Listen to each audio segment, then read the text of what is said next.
Oke, bismillahirrohmanirrohim. Perkenalkan, nama saya Saiful Nugraha, mahasiswa UIN Sunan Gunung Jati Bandung, jurusan Hukum Tata Negara semester 4 kelas C. Kali ini saya akan merangkum dan menguraikan materi dari hukum konstitusi dari pertemuan kedua hingga pertemuan ke-7. Demikian mengapa saya dimulai dari pertemuan kedua, karena mulainya materi pertemuan dari hukum konstitusi dimulai dari pertemuan kedua.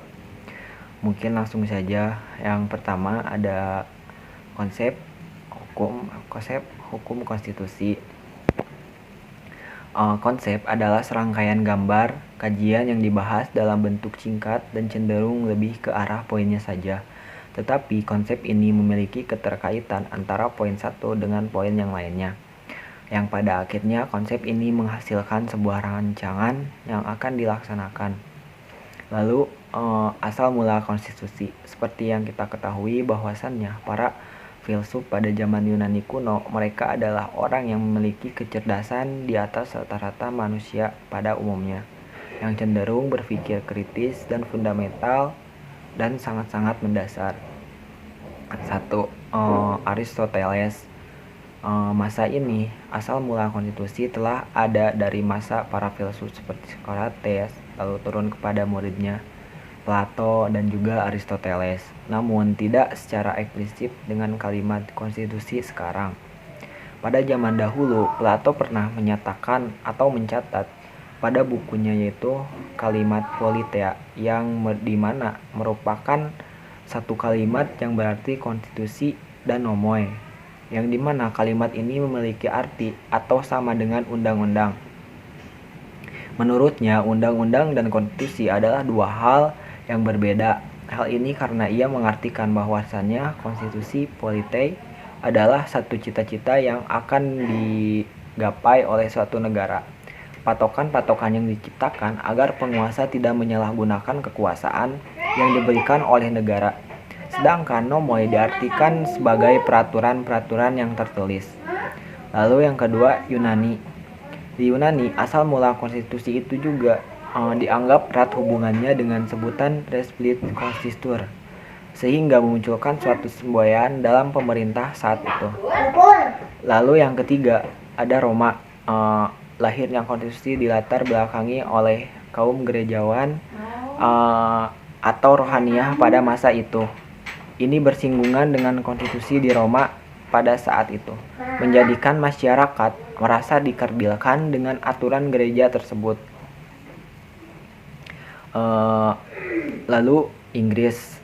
Sedangkan di Inggris terdapat istilah Constitution of Clarendon 1964. Undang-undang Clarendon ini diresmikan oleh Raja Henry kedua pada Januari 1164. Lalu ada tujuan, fungsi, muatan, dan klasifikasi konstitusi. Yang pertama, tujuannya itu yang ke-1 adalah pengatur kekuasaan, yang kedua pengawasan kekuasaan, yang ketiga arahan penyelenggaraan kekuasaan. Lalu fungsi dari konstitusi sebagai jawaban berbagai persoalan pokok negara dan masyarakat. Lalu kemudian muatannya sendiri, yang pertama adalah pengakuan hak asasi manusia, yang kedua struktur ketenaganegaraan yang mendasar, yang ketiga pemisah atau pembatas kekuasaan. Lalu kemudian ada klasifikasi. 1. Konstitusi tidak tertulis dan konstitusi tidak tertulis. Lalu yang kedua, konstitusi fleksibel dan konstitusi rigid. Yang ketiga, konstitusi derajat tinggi dan konstitusi derajat tidak tinggi. Lalu konstitusi negara serikat dan negara kesatuan. Lalu konstitusi pemerintahan presidensial dan pemerintahan parlementer. Lalu kemudian prinsip dasar konstitusi. Prinsip dasar adalah cita hukum ideal, semangat visi, misi, dan operasi yang melatar belakangi lahirnya atau dibuatnya suatu aturan hukum yang seringkali berhubungan dengan tempat dan waktu di mana aturan tersebut dibuat. Lalu pertemuan ketiga, sejarah konstitusi. Istilah konstitusi ini telah dikenal sejak masa Yunani kuno, yang dimana masa itu melahirkan banyak filsuf dalam berbagai hal. Filsuf ini lahir dikarenakan suatu kondisi yang perlu agar kondisi menjadi lebih baik. Yang ke-1, masa Socrates yang dimulai dari tahun 470 hingga 399 Masehi. Dalam masa ini di mana sudah ada beberapa substansi pemikiran tentang substitusi. Lalu yang kedua, Plato dari tahun 347 hingga 429 sebelum Masehi. Pada masa ini, dalam substansi pemikiran tentang konstitusi ini sudah dikodifikasi dalam bentuk sebuah buku, yaitu Politeia de Republic of Politicus, The Statement, dan Nomoi de Law. Yang ketiga, Aristoteles 384 Masehi sebelum Masehi. Pada masa ini, hasil dari pemikiran Plato tentang konstitusi tersebut kembali dipertegas oleh muridnya, yaitu Aristoteles, dan menerbitkan sebuah buku yang berjudul Politik. Lalu kemudian aliran konstitusi, Rule of the Law, Angle second. Aliran ini merupakan pemikiran dari Avi Divey, yang dimana suatu doktrin yang dimulai muncul pada abad ke-19 bersamaan dengan kelahiran negara konstitusi dan demokrasi. Kemudian negara yang menganut sistem ini ialah Inggris. Lalu kemudian aliran Reset Eropa Konstitusional. Beberapa tokoh di dalam aliran ini ialah Immanuel Kant, Paul Loban, Julius Stanfitch. Dalam aliran ini mengatakan bahwa hukum dasar itu tentulah harus tertulis, dan aliran ini juga bertujuan untuk membatasi penguasa dalam bersikap dan bertindak sewenang-wenang.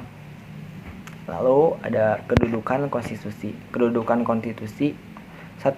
Pembatasan kekuasaan. 2. Mengatur kekuasaan. 3. Penyamaan HAM. Lalu pertemuan keempat, bentuk-bentuk konstitusi. Dalam proses pembentukan terdapat dalam 3 bentuk. Di antaranya, menurut Giffen ini berasal dari bahasa Inggris, yaitu bermakna diberikan pemberian. Maka Giffen dalam proses pembentukan konstitusi ini bermakna suatu pemberian dari penguasa. Lalu on proses, pembentukan konstitusi yang dibuat atas dasar inisiatif atau dibuat dengan sengaja oleh rakyat dan petinggi negara atas kesadaran akan pentingnya konstitusi. Lalu revolution, proses pembentukan konstitusi yang terbentuk atas perlawanan atau upaya yang mendasar dan menyeluruh. Lalu state fundamental norm. Menurut Han Nawasky, state fundamental norm ialah suatu landasan umum dari suatu tatanan hukum undang-undang dasar. Menurut Han Nawasky, terdapat 4 poin teori umum mengenai teori Van Steenberg, yaitu sebagai berikut. Yang 1, norma fundamental. Yang kedua, aturan dasar negara. Yang ketiga, undang-undang formal. Yang keempat, peraturan pelaksanaan dan peraturan otonom. Lalu kemudian ideologi. Ideologi sebagaimana menurut Soejono Puswanarjo adalah sudut pandang seorang mengenai keseluruhan tujuan, nilai, keyakinan yang ingin diwujudkan secara konkret. Lalu norma. Norma yang merupakan suatu peraturan yang mengatur tata tertib setiap perilaku manusia dalam hidup bermasyarakat secara mengikat. Lalu selanjutnya pertemuan kelima, isi dan sifat konstitusi. Isi konstitusi berdasarkan pendapat K. Wirtz, di mana isi konstitusi dapat berbeda antara bentuk negara seperti negara kesatuan dan federal. Negara kesatuan biasanya isi konstitusinya membahas tentang struktur umum negara atau alat perlengkapan negara yang membahas struktur negara mulai dari presiden dan jajaran ke bawahnya. Lalu negara federal yang isinya mengatur tentang wewenang pemerintah federal atau negara bagian di mana federal ini memiliki negara bagiannya. Sama halnya dengan negara kesatuan yang memiliki pemerintahan pusat di bawahnya. Sedangkan menurut G.F. Strong, isi konstitusi meliputi kekuasaan pemerintah, hak-hak yang diperintah, dan hubungan antara yang diperintah dan yang memerintah. Lalu sifat konstitusi menurut Asti Prianto. Beliau mengklasifikasikan beberapa sifat konstitusi yang diantaranya always fleksibel, dinamis, dan mengikuti perkembangan, tegas dan kokoh, kuat tahan untuk selama-lamanya, realistis, berdasarkan keadaan dan kenyataan yang ada, idealistis, impian. Konstitusi mempunyai sifat cita-cita hukum yang dianggap paling ideal pada saat itu, yang mengedepankan prospek. Lalu konservatif, dapat mempertahankan nilai-nilai tinggi pada unsur-unsur fundamental. Lalu progresif, daya penyesuaian pada perkembangan masyarakat. Lalu pertemuan ke-6, nilai-nilai konstitusi. Maksud nilai ini adalah bagaimana keberhargaan atau pengakuan terhadap suatu konstitusi dalam sebuah negara. Artinya, ada konstitusi yang dalam pengimplementasiannya maksimal, pertengahan, atau sama sekali tidak dikehendaki atau tidak berlaku. Karl Lowenstein menyebutkan ada 3 nilai yang berlaku dalam konstitusi, yang diantaranya normatif, yaitu penerimaan segenap rakyat dari suatu negara terhadap konstitusinya, benar-benar murni dan konsekuen. Lalu nominal, kenyataan sampai di mana batas-batas berlakunya, itulah yang dimaksud dengan nominal suatu konstitusi. Dalam bahasa kita kategorikan dalam bentuk uji coba. Nilai ini melihat perkembangan atau pemberlakuan konstitusi. Lalu yang ketiga, semantik, dilaksanakan dan diperlakukan dengan penuh, tetapi hanyalah sekedar memberi bentuk, sekedar formal saja, dari tempat yang telah ada untuk melaksanakan kekuasaan politik. Lalu pertemuan selanjutnya itu pertemuan terakhir, pertemuan ke-7.